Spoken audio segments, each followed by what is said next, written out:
नमस्कार मंडळी, स्वागत आहे तुमचं आजच्या नवीन व्हिडिओमध्ये। आज मी आणि ऋषिकेश चाललोय राजवाडी येथील गरम पाण्याचे कुंड आणि सोमेश्वर मंदिर पाहायला। या ठिकाणची गुगल मॅपची लिंक मी डिस्क्रिप्शन मध्ये दिली आहे।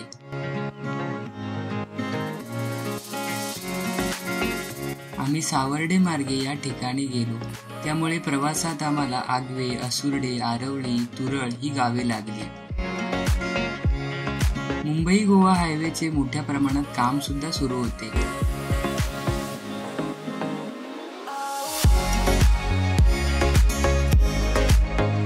तुरळ येथून पुढे थोड्याच वेळात आम्ही डाव्या बाजूला वळण घेतलं।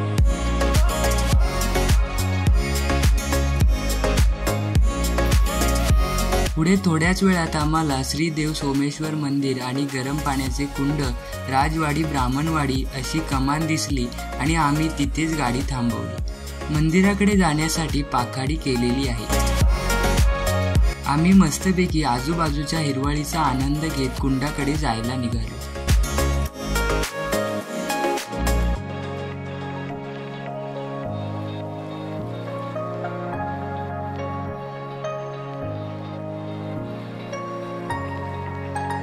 थोडा वेळ चालून फायनली आम्ही गरम पाण्याच्या कुंडापाशी येऊन पोहोचलो।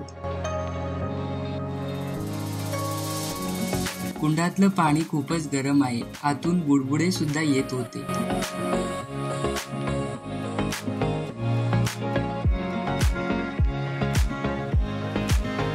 या कुंडाच्या बाजूलाच हातपाय धुण्यासाठी देखील योजना केलेली आहे।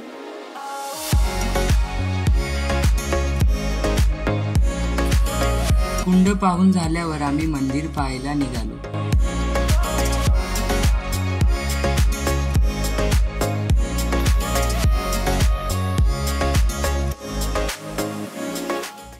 या मंदिराच्या आत पाऊल ठेवल्याच खूप प्रसन्न वाटतं।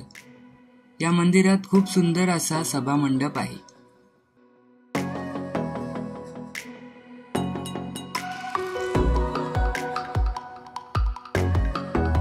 बसण्यासाठी सुद्धा खूप सुंदर अशी सुविधा केलेली आहे।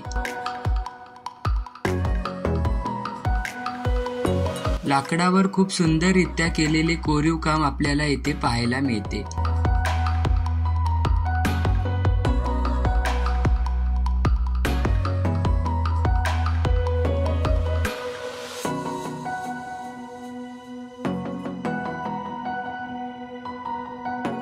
सभागृह पाहून झाल्यावर आम्ही आतमध्ये गाभाऱ्यात गेलो।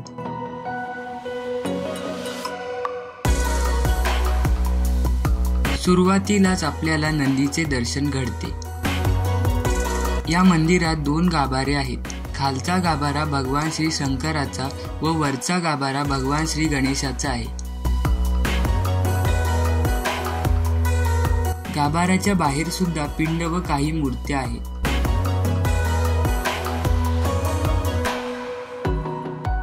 मंदिराच्या आतील वातावरण खूपच थंड आहे।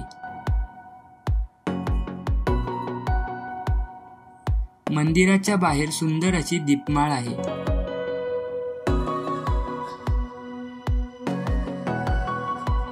मंदिर पाहून झाल्यावर आम्ही जवळच एक नदी पाहायला गेलो।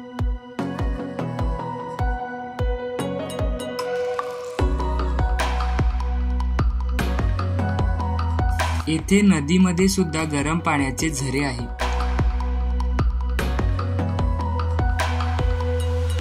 तर मंडळी, आजचा व्हिडिओ तुम्हाला कसा वाटला हे आम्हाला कमेंटमध्ये नक्की कळवा। भेटूया लवकरच नवीन व्हिडिओमध्ये। तोपर्यंत टाटा, बाय बाय, राम राम।